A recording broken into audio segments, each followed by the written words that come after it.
ಅದಕ್ಕೋಸ್ಕರ ಅಂತ ಹೇಳ್ತಾರೆ. ಎಲ್ಲರೂ ಗೋವರ್ಧನೋದ್ಧಾರದ ಪ್ರಸಂಗಕ್ಕೆ ಬಂದಿದ್ದೇವೆ.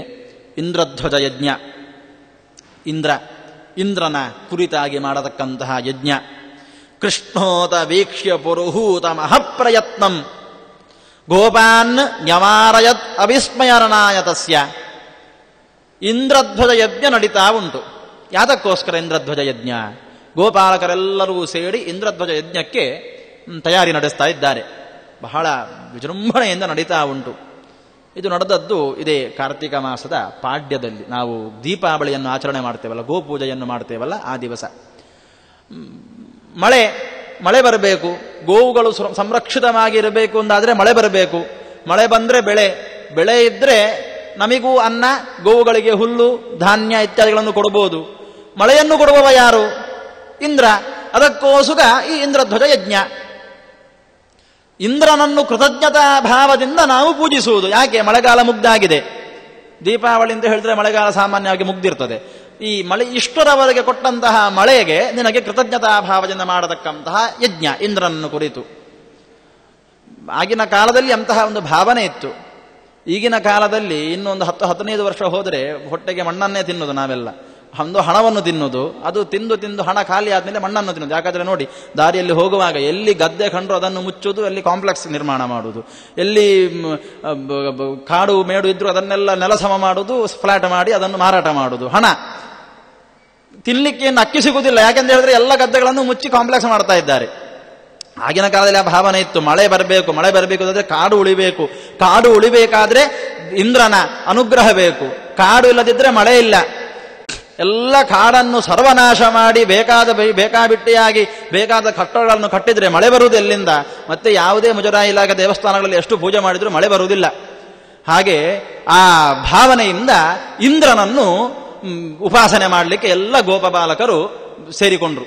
ಬಾಲಕರು ಮಾತ್ರ ಅಲ್ಲ, ಎಲ್ಲರೂ ವೃಂದಾವನದ ಪ್ರತಿಯೊಬ್ಬ ಮಂದಿಯು ಗೋವುಗಳನ್ನು ಸೇರಿಕೊಂಡು ಇಂದ್ರನ ಯಜ್ಞಕ್ಕೋಸ್ಕರ ಸೇರಿಕೊಂಡ್ರು. ಆಗ ಕೃಷ್ಣ ಒಂದು ಮಾತು ಹೇಳ್ತಾನೆ, ಇಂದ್ರನ ಯಜ್ಞವನ್ನು, ಇಂದ್ರನ ಪೂಜೆಯನ್ನು ಮಾಡುವುದು ಬೇಡ, ಅದು ತಪ್ಪು.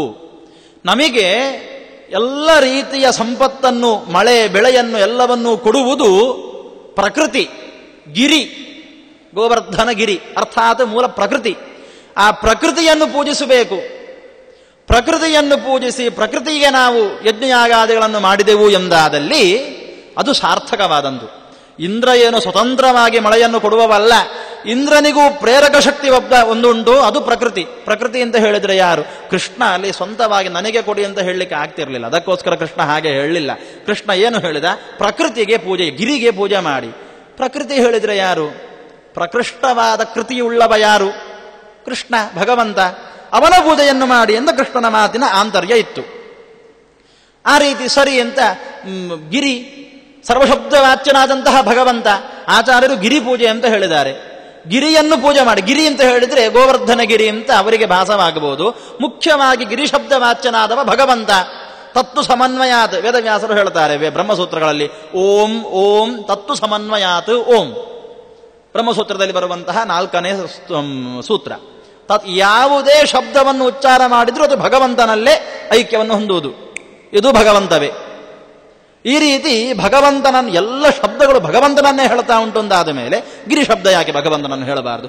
ಗಿರಿಹಿ ಅಂತ ಗಿರಿಯ ಪೂಜೆಯನ್ನು ಮಾಡಿ ಅಥವಾ ಪ್ರಕೃತಿಯ ಪೂಜೆಯನ್ನು ಮಾಡಿ ಅಂತ ಹೇಳಿದ್ರೆ ಪ್ರಕೃಷ್ಟವಾದ ಕೃತಿಯುಳ್ಳವನ ಪೂಜೆಯನ್ನು ಮಾಡಿ ಅಂತ ಅರ್ಥ. ಪ್ರಕೃಷ್ಟವಾದ ಕೃತಿಯುಳ್ಳವ ಯಾರು? ಭಗವಂತ. ಆ ಭಗವಂತನನ್ನು ಪೂಜೆ ಮಾಡಿ ಅಂತ ಕೃಷ್ಣನ ಮಾತಿನ ಆಂತರ್ಯವಾಗಿತ್ತು. ಭೂತ್ವಾತಿ ವಿಸ್ತೃತ ತನುರ್ಭುಜೆ ಬಲಿಂಸ ನಾನಾ ವಿಧಾನ ರಸಪಾನ ಗುಣೈ ಸಹೀವ. ಸರಿ, ಕೃಷ್ಣನ ಮಾತಿಗೆ ಬೆಲೆ ಕೊಟ್ಟು ಎಲ್ಲ ಗೋಪಾಲಕರು ಆ ಗಿರಿಗೆ ಪೂಜೆಯನ್ನು ಮಾಡಿದ್ರು, ಪ್ರಕೃತಿಯ ಪೂಜೆಯನ್ನು ಮಾಡಿದ್ರು. ಸತ್ಯಧರ್ಮ ತೀರ್ಥರು ಭಾಗವತಕ್ಕೆ ವಿಶೇಷವಾದ ವ್ಯಾಖ್ಯಾನವನ್ನು ಬರೆದು ಅದರಲ್ಲಿರತಕ್ಕಂಥ ಅನೇಕ ಸೂಕ್ಷ್ಮ ವಿಚಾರಗಳನ್ನು ತಿಳಿಸಿಕೊಡುವಂತಹ ಒಂದು ಗ್ರಂಥ ನಿಮಗೆ ಬೇಕು ಎಂದಾದರೆ ಸತ್ಯಧರ್ಮ ತೀರ್ಥರು, ಉತ್ತರಾದಿ ಮಠದ ಸತ್ಯಧರ್ಮ ತೀರ್ಥರು ಬರೆದಂತಹ ವ್ಯಾಖ್ಯಾನವನ್ನು ಓದಬೇಕು. ಅದರಲ್ಲಿ ಅನೇಕ ಸೂಕ್ಷ್ಮ ವಿಚಾರಗಳನ್ನು ಅವರು ಬಹಳ ಹೃದಯಂಗಮವಾಗಿ ವಿವರಿಸ್ತಾರೆ. ಅಲ್ಲಿ ಕೇವಲ ಗಿರಿಯಜ್ಞವನ್ನು ಮಾತ್ರ ಹೇಳಿಲ್ಲಂತೆ, ಗೋಯಜ್ಞವನ್ನು ಮಾಡಿ, ದ್ವಿಜಯಜ್ಞವನ್ನು ಮಾಡಿ ಅಂತ ಹೇಳಿ ಅಲ್ಲಿ ಭಗವಂತ ಉಪದೇಶ ಕೊಡ್ತಾನಂತೆ. ಅವನ ಮಾತಿನಂತೆ ಎಲ್ಲರೂ ಗಿರಿಯಜ್ಞಗಳನ್ನು ವಿಶೇಷವಾಗಿ ಉಪಾಸನೆ ಮಾಡ್ತಾರೆ. ಗಿರಿಯನ್ನು, ಭಗವಂತನನ್ನು ಪೂಜೆ ಮಾಡ್ತಾರೆ. ಇಂದ್ರೋತ ವಿಸ್ಮೃತ ರಥಾಂಗ ಧರೋವತಾರ ಮೇಘಾನ್ ಸಮಾದಿಶತ್ ಉರೂದಕ ಪೂಗ ವೃಷ್ಟ್ಯೈ. ಇಂದ್ರನಿಗೆ ಕೋಪ ಬಂತು. ಕೃಷ್ಣ ಯಾಕೆ ಇಷ್ಟೆಲ್ಲ ಮಾಡಿದ್ದು? ಇಂದ್ರನ ಅಹಂಕಾರವನ್ನು ಮಥಿಸ್ಲಿಕ್ಕೋಸ್ಕರ ಕೃಷ್ಣ ಮಾಡಿದಂತಹ ಒಂದು ಘಟನೆ ಇದು. ಕೆಲವೊಮ್ಮೆ ದೇವತೆಗಳಿಗೂ ಕಲ್ಯಾವೇಶ ಅಸುರಾವೇಶ ಆಗುವುದು ಅಂತ ಉಂಟು. ಹಾಗೆ ಇಂದ್ರನೊಳಗೆ ಅಸುರಾವೇಶದಿಂದ ಕೃಷ್ಣನನ್ನು ಒಬ್ಬ ಸಾಮಾನ್ಯ ಗೊಲ್ಲ ಅಂತ ಅವ ಸ್ಮರಣೆ ಮಾಡಿದ್ದ, ಅವ ಭಾವಿಸಿದ್ದ. ಆ ಇಂದ್ರನ ಆ ಭಾವನೆಯನ್ನು ತೆಗೆದು ನಾನು ದೇವೋತ್ತಮನಾದಂತಹ ಭಗವಂತ ಎಂಬುದನ್ನು ತೋರಿಸುವುದಕ್ಕೋಸ್ಕರ ಕೃಷ್ಣ ಈ ರೀತಿಯ ಘಟನೆಯನ್ನು ಘಟಿಸಿದ ಅಂತ ಆಚಾರ್ಯರು ಹೇಳ್ತಾರೆ. ಇಂದ್ರೋಥ ವಿಸ್ಫುರತ ರಥಾಂಗ ಧರಾವತಾರ. ರಥಾಂಗ ಧರಾವತಾರ. ರಥಾಂಗ ಧರ, ರಥದ ಅಂಗ ಯಾವುದು? ಚಕ್ರ. ಆ ಚಕ್ರವನ್ನು ಧರ ಕೃಷ್ಣ. ವಿಸ್ಮೃತ ರಥಾಂಗ ಧರಾವತಾರ. ಕೃಷ್ಣಾವತಾರವನ್ನು ಇಂದ್ರ ಮರೆತಿದ್ದಾನೆ ಎಂಬುದಕ್ಕೋಸ್ಕರ ಕೃಷ್ಣ ಮಾಡಿದಂತಹ ಒಂದು ಘಟನೆ ಇದು. ತೇ ಪ್ರೇರಿತಾ ಸಕಲ ಗೋಕುಲ ನಾಶನಾಯ ಧಾರಾಹ ವಿತೇರುಹು ಉರುನಾಗ ಕರಪ್ರಕಾರಾ. ಇಂದ್ರನಿಗೆ ಸಿಟ್ಟು ಬಂದು ಮೇಘಗಳನ್ನು ಕರೆದ. ಮೇಘಗಳ ಒಡೆಯ ಅಲ್ವ ಇಂದ್ರ, ಮೂಲತಃ ಭಗವಂತ ಆದರೂ ಕೂಡ ಮಳೆಯನ್ನು ಕೊಡುವವ. ಆ ಮೇಘಗಳ ಒಡೆತನ ಇರುವುದು ಇಂದ್ರನಲ್ಲಿ. ಇಂದ್ರ ಆ ಮೇಘಗಳನ್ನು ಕರೆದ, ಹೋಗಿ ಗೋಕುಲಕ್ಕೆ ಧಾರಾಕಾರವಾಗಿ ಪ್ರಳಯ ಕಾಲದಲ್ಲಿ ಸುರಿಯುವಂತಹ ಮಳೆಯನ್ನು ಸುರಿಸಿ ಎಲ್ಲ ಗೋಪಾಲಕರಿಗೆ ಗೋವುಗಳಿಗೆ ಕಷ್ಟ ಉಂಟಾಗಬೇಕು. ನನ್ನನ್ನು ಧಿಕ್ಕರಿಸಿ ಪ್ರಕೃತಿಯ ಪೂಜೆ ಗಿರಿಯ ಪೂಜೆ ಅಂತ ಮಾಡ್ತಾ ಇದ್ದಾರಲ್ಲ, ಅವರಿಗೆ ನೀವು ಸರಿಯಾದ ಬುದ್ಧಿ ಕಲಿಸಬೇಕು, ಹೋಗಿ ಅಂತ ಮೋಡಾಭಿಮಾನಿ ದೇವತೆಗಳಿಗೆ. ಮೋಡಗಳಿಗೆ ಅಂತ ಹೇಳಿದ್ರೆ ಮೋಡಗಳನ್ನು ನೀರು ಜಲ ತುಂಬಿದ ಮೋಡಗಳನ್ನು ಕರೆದು ಹೇಳಿದ ಅಂತ ಅರ್ಥ ಅಲ್ಲ, ಮೋಡಾಭಿಮಾನಿ ದೇವತೆಗಳಿಗೆ ಹೇಳಿದ ಅಂತ ಅರ್ಥ. ಯಾವತ್ತೂ ಕೂಡ ಮೃದಬ್ರವೀತ್ ಅಂತ ವೇದದಲ್ಲಿ ಬರ್ತದೆ. ಮೃದಬ್ರವೀತ್ ಅಂತ ಹೇಳಿದ್ರೆ ಮಣ್ಣು ಮಾತಾಡಿತು ಅಂತ ಅರ್ಥ ಅಲ್ಲ, ಮಣ್ಣಿನ ಅಭಿಮಾನಿ ದೇವತೆ ಮಾತಾಡಿದ ಅಂತ ಅರ್ಥ. ಇವತ್ತು ನಾವು ಲೋಕದಲ್ಲಿ ಕೇಳ್ತೇವೆ, ನಾವು ಈ ಯಜ್ಞ ಯಾಗ ಪೂಜೆ ಪುನಸ್ಕಾರ ಅಧ್ಯಾತ್ಮದಲ್ಲಿ ಹೋಗ್ತಾ ಇದ್ದೇವೆ ಅಂದಾದರೆ ಯಾವ ಕಾಲದಲ್ಲಿ ಜಾತಕ ಗೀತಕ್ಕೆಲ್ಲ ನೋಡುವಾಗ ಯಾವ ಕಾಲದಲ್ಲಿ ಇದ್ದೀರಿ ನೀವು? 21ನೇ ಶತಮಾನ, ಚಂದ್ರನ ಮೇಲೆ ಕಾಲಿಟ್ಟು ಬಂದಿದ್ದೇವೆ ಅಂತ. ಚಂದ್ರನ ಮೇಲೆ ಕಾಲಿಟ್ಟು ಬಂದದ್ದು ಅಂತ ಹೇಳಿದ್ರೆ ಅಲ್ಲಿ ನಮಗೆ ಬೆಳ್ಳಗೆ ಕಾಣ್ತಾ ಇರುವ ಚಂದ್ರ ಅವನೇ ಚಂದ್ರ ಅಲ್ಲ, ಅದು ಒಂದು ಗ್ರಹ.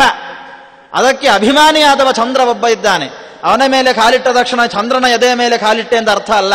ಅಲ್ಲಿ ಹೋಗಿ ಒಂದು ಬಾವುಟವನ್ನು ಹಾರಿಸಿ ಬಂದ ತಕ್ಷಣ ಚಂದ್ರನ ತಲೆಯ ಮೇಲೆ ಬಾವುಟ ಇಟ್ಟೆ ಅಂತ ಅರ್ಥ ಅಲ್ಲ. ಅದಕ್ಕೆ ಅಭಿಮಾನಿಯಾದಿಯ ಒಬ್ಬ ಇದ್ದಾನೆ, ಅವನು ಮೂಲತಃ ಚಂದ್ರಗ್ರಹ.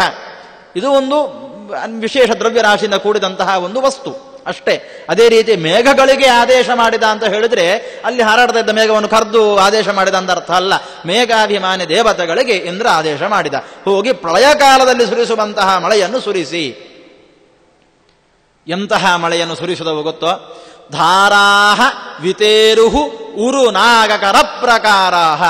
ಆನೆಯ ಸೊಂಡಿಲಿನಷ್ಟು ತೋರದ ಮಳೆಯ ಹನಿಗಳು ಬೀಳಲಿಕ್ಕೆ ಆರಂಭವಾಯಿತಂತೆ. ಆನೆಯ ಸೊಂಡಿಲಿನಷ್ಟು ತೋರದ ಹನಿಗಳು. ಮುಸಲಧಾರೆ ಅಂತ ಕೇಳಿದ್ದೀರೋ?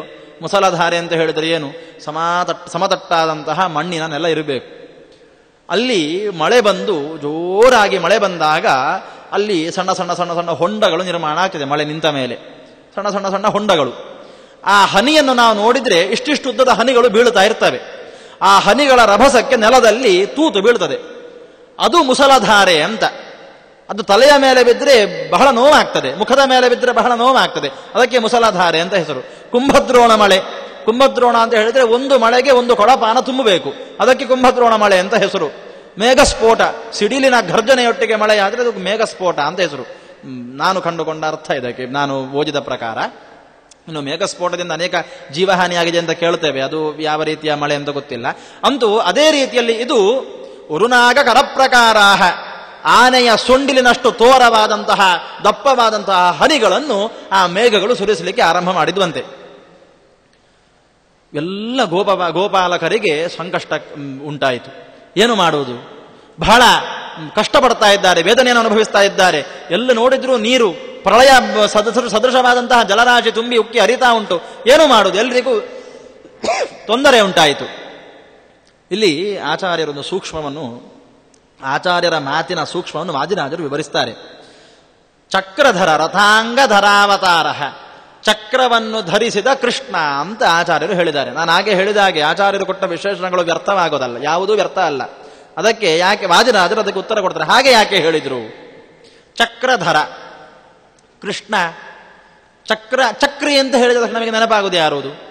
ಚಕ್ರ ಅಸ್ಮಿನ್ ಅಸ್ತಿ, ಚಕ್ರ ಯಾರಲ್ಲಿ ಉಂಟೋ ಅವನು ಚಕ್ರಿ. ಚಕ್ರಧರ ಕೃಷ್ಣ. ಕೃಷ್ಣ ಇಲ್ಲಿಯವರೆಗೆ ಚಕ್ರವನ್ನು ಧಾರಣೆ ಮಾಡಲಿಲ್ಲ. ಅದಕ್ಕೋಸ್ಕರ ಇಂದ್ರನಿಗೆ ಡೌಟ್ ಆಯ್ತಂತೆ, ಇವ ಕೃಷ್ಣ ಹೌದೋ ಅಲ್ವೋ ಅಂತ. ಕೃಷ್ಣ ಅಲ್ಲ, ಯಾವುದು ಸಾಮಾನ್ಯ ಗೋಪಾಲಕ ಅಂತ ಇಂದ್ರ ಭಾವಿಸದಂತೆ. ಆ ಭಾವನೆಯನ್ನು ದೂರ ಮಾಡುವುದಕ್ಕೋಸ್ಕರ ಚಕ್ರಧರ ಅಂತ ವಿಷಯ, ಅಂತಹ ಒಂದು ಭಾವನೆ ಇಂದ್ರನಲ್ಲಿತ್ತು ಅಂತ ತೋರಿಸುವುದಕ್ಕೋಸ್ಕರ ಆಚಾರ್ಯರು ಚಕ್ರಧರ ಅಂತ ಹೆಸರು ಕೊಟ್ಟದ್ದು. ಚಕ್ರಧಾರಣೆ ಮಾಡಿದ್ರೆ ತಾನೇ ಗೊತ್ತಾಗುವುದು ಇವ ಕೃಷ್ಣ ಅಂತ. ಚಕ್ರ ಇಲ್ಲ, ಹೇಗೆ ಕೃಷ್ಣ ಅಂತ ಒಪ್ಪುವುದು? ಈ ಉತ್ತರ ಭಾರತದಲ್ಲಿ ಒಂದು ಪದ್ಧತಿ ಉಂಟು.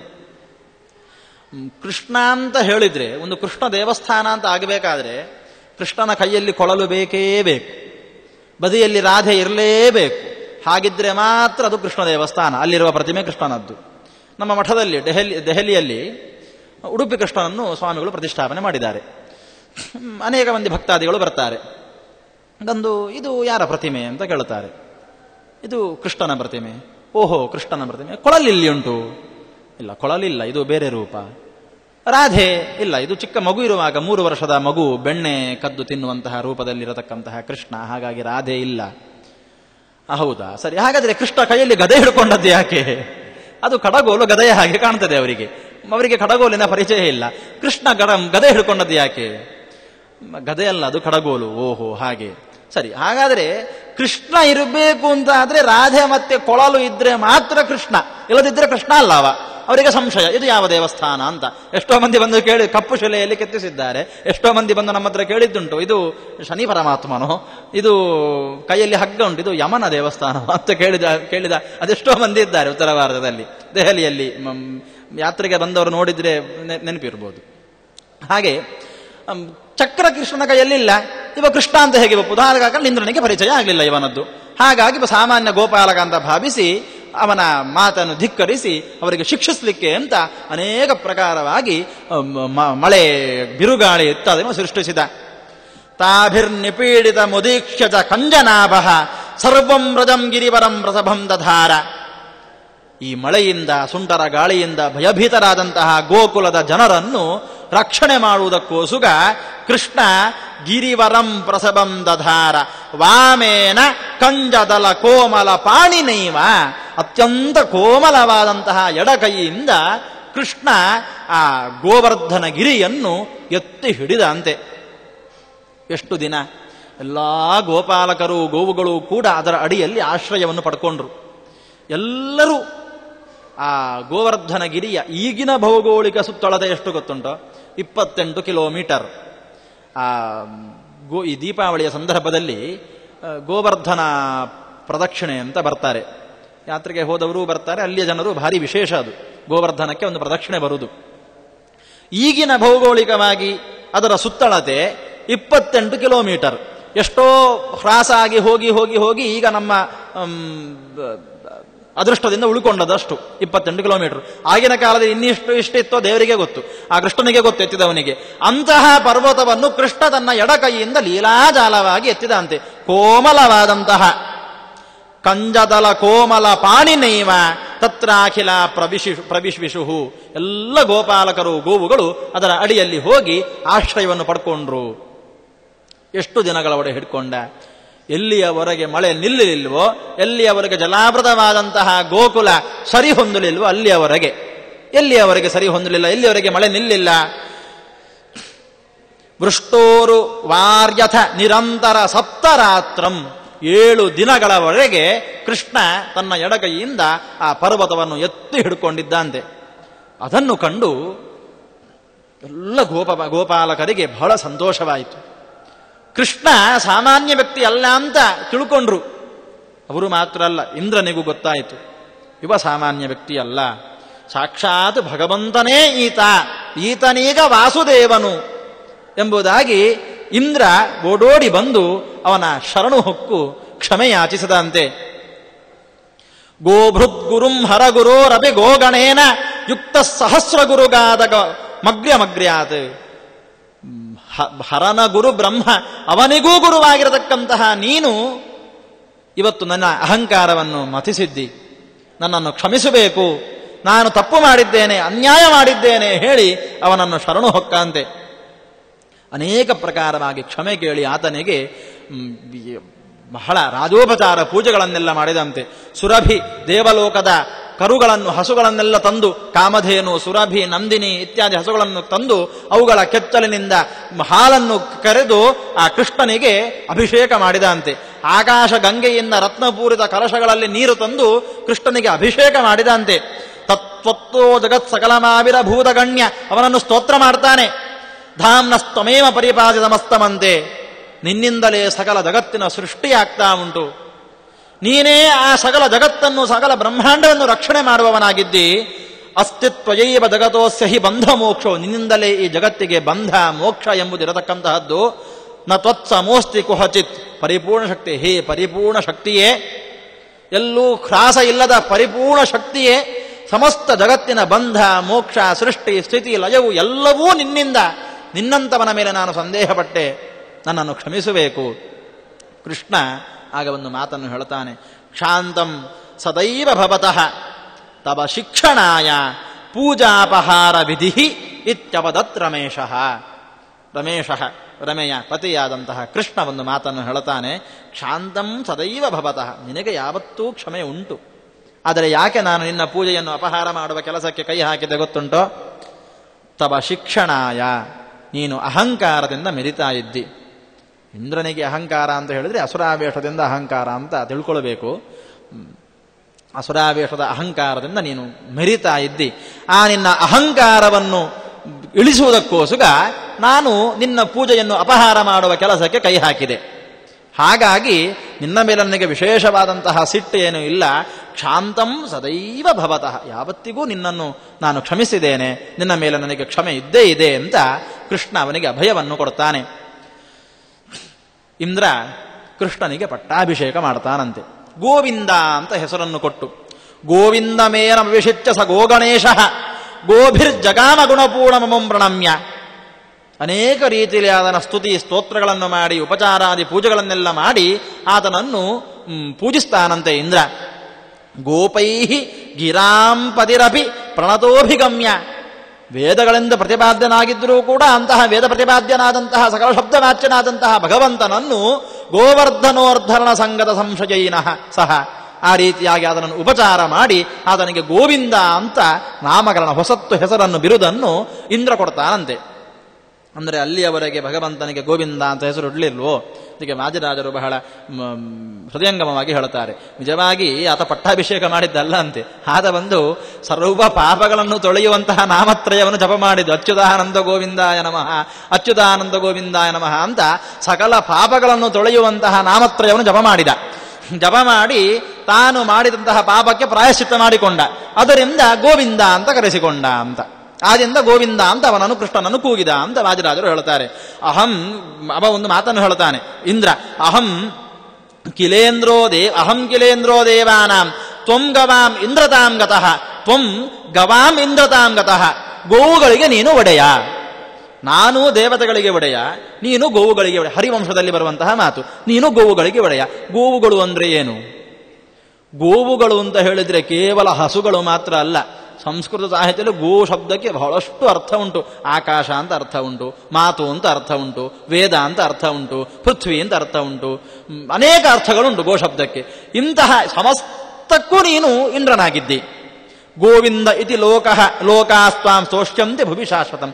ಆದ ಕಾರಣ ಭೂಮಿಯಲ್ಲಿ ಎಲ್ಲರೂ ನಿನ್ನನ್ನು ಗೋವಿಂದ ಅಂತ ಕರೀತಾರೆ ಅಂತ ಇಂದ್ರ ಹೇಳ್ತಾನೆ. ಗೋವಿಂದ ಅಂತ ಕರೆದದ್ದು ಅವನಿಗೆ ಪಟ್ಟಾಭಿಷೇಕ ಮಾಡಿ ಬಿರುದನ್ನು ಇಂದ್ರ ಕೊಟ್ಟದ್ದಲ್ಲ, ತಾನು ಮಾಡಿದ ಪಾಪಕೃತ್ಯಕ್ಕೆ ಪ್ರಾಯಶ್ಚಿತ್ತ ಮಾಡಿಕೊಂಡದ್ದು ಗೋವಿಂದ ನಾಮ ಸ್ಮರಣೆಯಿಂದ ಅಂತ ವಾದಿರಾಜರು ಬಹಳ ಹೃದಯಂಗಮವಾಗಿ ಅದರ ಅರ್ಥವನ್ನು ಹೇಳ್ತಾರೆ. ಕೃಷ್ಣಂ ತತ ಪ್ರಭೃತಿ ಗೋಪಗಣಾಭ್ಯಜಾನನ್ ನಾರಾಯಣೋಯಂ ಇತಿ ಗರ್ಗವಚಶ್ಚ ನಂದಾತ್. ಆವತ್ತಿನಿಂದ ಗೋಪಬಾಲಕರೆಲ್ಲರೂ ಕೂಡ, ಗೋಕುಲದ ಜನರೆಲ್ಲರೂ ಕೂಡ ಕೃಷ್ಣನನ್ನು ಸಾಮಾನ್ಯ ನಮ್ಮೊಟ್ಟಿಗೆ ಆಟ ಆಡುವಂತಹ ಮಗು ಅಂತ ತಿಳ್ಕೊಳ್ಳಿಲ್ಲ, ಸಾಕ್ಷಾತ್ ನಾರಾಯಣನೇ ಇವ ಅಂತ ಅವರೆಲ್ಲರೂ ಕೂಡ ಕೃಷ್ಣನನ್ನು ಅರ್ಥೈಸಿಕೊಂಡ್ರಂತೆ. ಹೇಗೆ ನಂದಗೋಪ ಯಾವ ರೀತಿ ಅರ್ಥ ಮಾಡಿಕೊಂಡ? ಗರ್ಗವಚಶ್ಚ ನಂದಾತ್ ನಾರಾಯಣಶ್ಚ ಸಮ ಇತಿ ತ್ಯುಜಿತಂ ನಿಶಮ್ಯ ಪೂಜಾಂಚ ಚಕ್ರುಹು ಅಧಿಕಾಂ ಅರವಿಂದ ನೇತ್ರೆ. ಗರ್ಗಾಚಾರ್ಯರು ಆವತ್ತೊಂದು ಮಾತು ಹೇಳಿದ್ರಲ್ಲ, ಆವತ್ತಂದ್ರೆ ನಾಮಕರಣ ಆದಾಗ, ನಮಗೆ ನಿನ್ನೆ ಮಾತು ಹೇಳಿದ್ರಲ್ಲ, ಇವ ವಿಷ್ಣು ಗುಣೈಹಿ ನಾವಮಃ ವಿಷ್ಣುವಿನ ಗುಣಗಳಲ್ಲಿ ವಿಷ್ಣುವಿನಿಂದ ಯಾವುದಕ್ಕೂ ಕಮ್ಮಿ ಆಗಲಿಲ್ಲ, ಕಮ್ಮಿ ಅಲ್ಲ ಅಂತ ಹೇಳಿದ್ರಲ್ಲ, ಅಂದ್ರೆ ವಿಷ್ಣುವೇ ಎಂಬುದಾಗಿ ಅರ್ಥ. ಆ ಮಾತನ್ನು ನಂದಗೋಪ ಇವತ್ತು ಸ್ಮರಣೆ ಮಾಡಿಕೊಂಡು ಸಾಕ್ಷಾತ್ ಇವನು ನಾರಾಯಣನೇ ಆಗಿದ್ದಾನೆ ಹೇಳಿ, ಅದಕ್ಕೆ ತದನಂತರದಲ್ಲಿ ವಿಶೇಷವಾಗಿ ಅವನನ್ನು ಗೋಕುಲದ ಜನರೆಲ್ಲ ಆಧರಿಸಲಿಕ್ಕೆ ಆರಂಭ ಮಾಡಿದ್ರಂತೆ.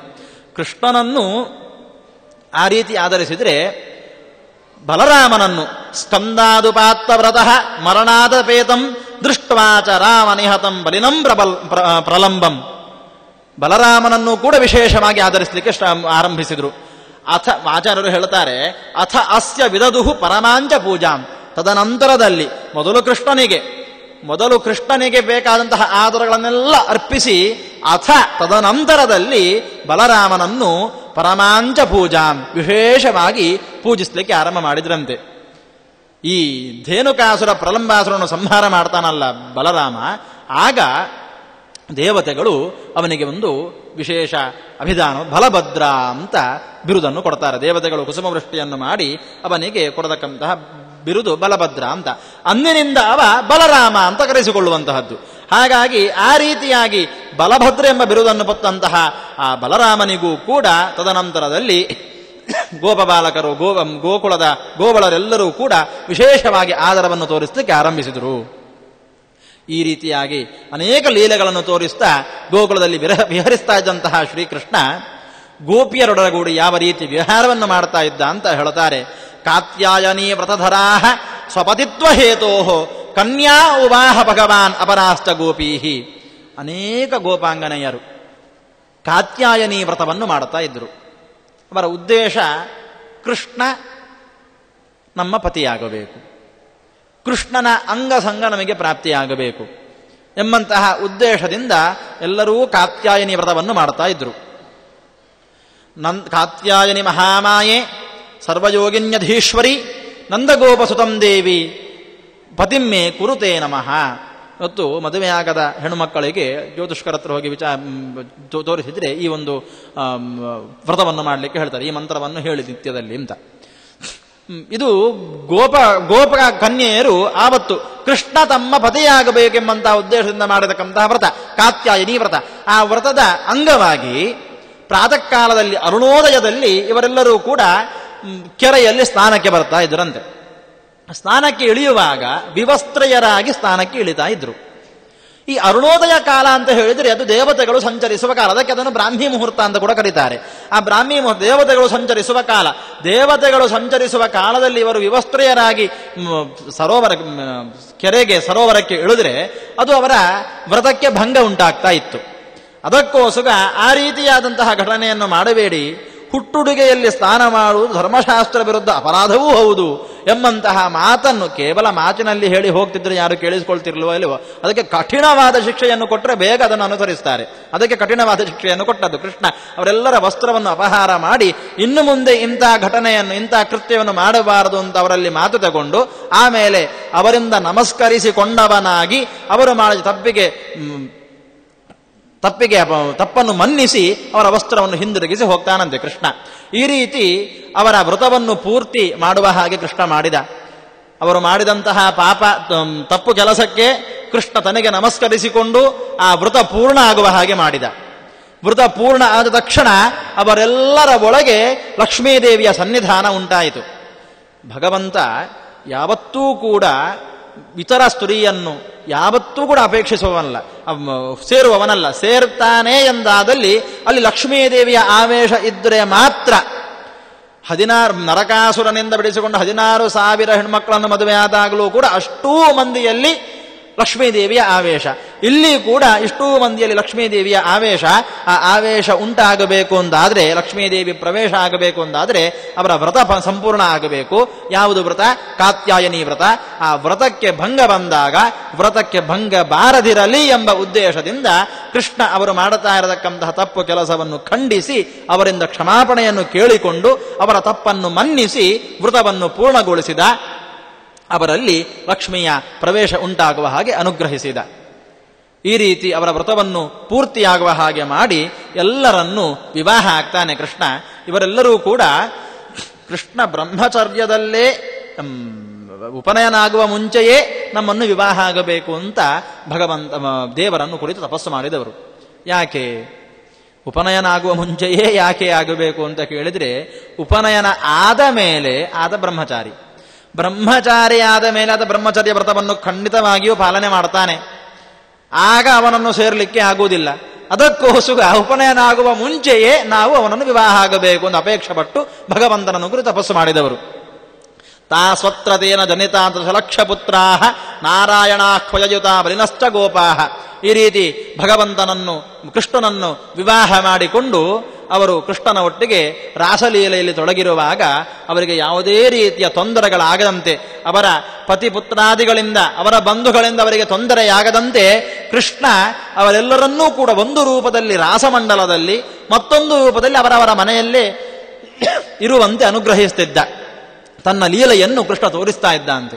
ಆ ರೀತಿ ಅವರೊಂದಿಗೆ ರಾಸಲೀಲೆಯನ್ನು ಆಡ್ತಾ ಕೃಷ್ಣ ಪ್ರತಿಯೊಬ್ಬ ಹೆಣ್ಣು ಮಗಳಲ್ಲೂ ಕೂಡ 10 ಲಕ್ಷ ಗಂಡು ಮಗಳನ್ನು ಪಡಿತಾನೆ. ಪ್ರತಿಯೊಬ್ಬ ಹೆಣ್ಣು ಮಗಳಲ್ಲಿ 10 ಲಕ್ಷ ಗಂಡು ಮಕ್ಕಳನ್ನು. ಅವರೆಲ್ಲರೂ ಕೂಡ ಕೃಷ್ಣ ಕ್ಷತ್ರಿಯನಾಗಿದ್ದರೂ ಕೂಡ ಇವರು ಗೋವಳರ ತಾಯಿಯ ಜಾತಿಯಿಂದ ಅವರೆಲ್ಲರೂ ಕೂಡ ಗೋವಳರಾಗಿ ಹುಟ್ಟಿದವರು. ಅಂತಹ ಆ ಎಲ್ಲ ಮಕ್ಕಳು ಬಲಿಷ್ಠರಾದಂತಹ ಗೋಪಾಲಕರಾಗಿ ಗೋಕುಲದಲ್ಲಿ ವಾಸ ಮಾಡ್ತಾರೆ. ಕೊನೆಗೆ ಕುರುಕ್ಷೇತ್ರ ಯುದ್ಧ ಸಮಯದಲ್ಲಿ ನಾರಾಯಣೀ ಸೈನ್ಯ ಎಂಬುದಾಗಿ ಕೌರವರ ಪಕ್ಷದಲ್ಲಿ ಭೀಷ್ಮದ್ರೋಣಾದಿಗಳು ಯಾವ ರೀತಿ ಧರ್ಮದ ಯುದ್ಧದಲ್ಲಿ ಭಗವಂತನ ಸೇವಾರೂಪದಲ್ಲಿ ಯುದ್ಧವನ್ನು ಮಾಡ್ತಾರೋ, ಅದೇ ಕೌರವನ ಪಕ್ಷಕ್ಕೆ ಹೋಗಿ ಯುದ್ಧ ಮಾಡಿದ್ರು ಎನ್ನುವ ತಕ್ಷಣ ಅವರೆಲ್ಲರೂ ಕೂಡ ಕೌರವ ಪಕ್ಷಪಾತಿಗಳು ಅಂತ ಅರ್ಥ ಅಲ್ಲ. ಭಗವಂತನ ಸೇವಾರೂಪದಲ್ಲಿ ಆ ಯುದ್ಧದಲ್ಲಿ ಕೌರವರ ಸೈನ್ಯವನ್ನು ಸೇರಿಕೊಳ್ತಾರೆ. ಇಷ್ಟೂ ಮಂದಿಯು ಭಗವಂತನ ಸೇವೆಯನ್ನು ವಿಶೇಷವಾಗಿ ಮಾಡಬೇಕು, ಅವನ ಮಕ್ಕಳಾಗಿ ಹುಟ್ಟಿದ್ರೆ ಇನ್ನೂ ವಿಶೇಷವಾಗಿ ಅವನನ್ನು ಸೇವಿಸಬಹುದು ಎಂಬಂತಹ ಉದ್ದೇಶದಿಂದ ವರ ಪಡೆದು ಇಲ್ಲಿ ಭಗವಂತನ ಮಕ್ಕಳಾಗಿ ಅವತಾರ ಮಾಡಿರತಕ್ಕಂತಹ ದೇವತೆಗಳು. ಅಂತಹ ದೇವತೆಗಳೆಲ್ಲರೂ ಕೂಡ ಭಗವಂತನ ಮಕ್ಕಳಾಗಿ ಅವತಾರ ಮಾಡಿ ಗೋಕುಲದಲ್ಲಿದ್ದಾರೆ. ತಾಸ್ತತ್ರ ಪೂರ್ವ ವದರಾ ಕೃತೇ ರಮೇಶೋ ರಾಮಾದ್ವಿಜಗತ್ವಮನಾದವಿ ಪೂರ್ವಮೇವ ಸರ್ವ ನಿಶಾಸ್ವಮರಯತ್ ಸಮಭೀಷ ಸಿದ್ಧಿ ಚಿಂತಾಮಣಿರ್ಹ್ಯ ಭಗವಾನ್ ಅಶುಭೈಹಿ ಅಲಿಪ್ತಃ ಅಂತ ವಿಶೇಷಣ ಕೊಡ್ತಾರೆ ಆಚಾರ್ಯರು. ಅಶುಭೈಹಿ ಅಲಿಪ್ತಃ. ಇಷ್ಟೆಲ್ಲ ಮಾಡಿದ್ರೂ ಕೂಡ ಭಗವಂತನಿಗೆ ಯಾವುದೇ ರೀತಿಯ ಕರ್ಮ ಲೇಪ ಇಲ್ಲದಿರುವ ಕಾರಣ ಆತ ಪರಸ್ತ್ರೀಯರನ್ನು ಮೋಹಿಸಿದವ, ಪರಸ್ತ್ರೀಯರ ಜೊತೆಗೆ ಸೇರಿದವ ಎಂಬಂತಹ ಭಾವನೆಗಳಿಂದ ಆತನನ್ನು ಯಾವತ್ತಿಗೂ ದೂಷಿಸಬಾರದು. ಯಾಕೆ? ಚಿಂತಾಮಣಿರ್ಹಿ ಭಗವಾನ್, ಭಕ್ತರ ಅಭೀಷ್ಟಗಳನ್ನು ಈಡೇರಿಸುವಲ್ಲಿ ಆತ ಚಿಂತಾಮಣಿ ಅಂತ ಕರೆಸಿಕೊಂಡವ.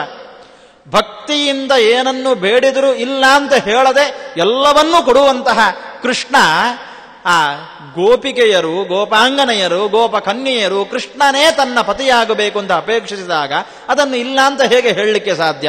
ಅದಕ್ಕೆ ಬೇಕಾದಂತಹ ವ್ಯವಸ್ಥೆಯನ್ನು, ವ್ರತವನ್ನು ಮಾಡಿಸಿ ಲಕ್ಷ್ಮಿಯ ಆವೇಶವನ್ನು ಉಂಟು ಮಾಡಿ ಅಲ್ಲಿ ತಾನು ಸೇರಿದ ಅಂದ ಮಾತ್ರಕ್ಕೆ ಕೃಷ್ಣ ಜಾರ, ಗೋಪಿ ಜನ ಜಾರ ಅಂತ ಅವನನ್ನು ನಿಂದಿಸಬಾರದು, ಆತನನ್ನು ಹೀಯಾಳಿಸಬಾರದು ಅಂತ ಆಚಾರ್ಯರು ಭಗವಾನ್ ಅಶುಭೈಹಿ ಅಲಿಪ್ತಃ, ಯಾವುದೇ ಅಶುಭ ಕರ್ಮಗಳ ಲೇಪವೇ ಇಲ್ಲತಕ್ಕಂತಹ ಕೃಷ್ಣನನ್ನು ನಾವು ಸ್ತುತಿಸಬೇಕು ಅಂತ ಆ ಆಜ್ಞೆಯನ್ನು ಕೊಡ್ತಾ ಇದ್ದಾರೆ. ಮುಂದೆ ಶಂಖಚೂಡಾದಿ ರಾಕ್ಷಸರ ವಿಚಾರ ಬರ್ತದೆ, ಅದನ್ನು ನಾಳಿನ ದಿನಗಳಲ್ಲಿ ಕೇಳೋಣ ಅಂತ ಹೇಳುತ್ತಾ ಶ್ರೀಹರಿಪ್ರಿಯತಾಂ ಕೃಷ್ಣಾರ್ಪಣಮಸ್ತು.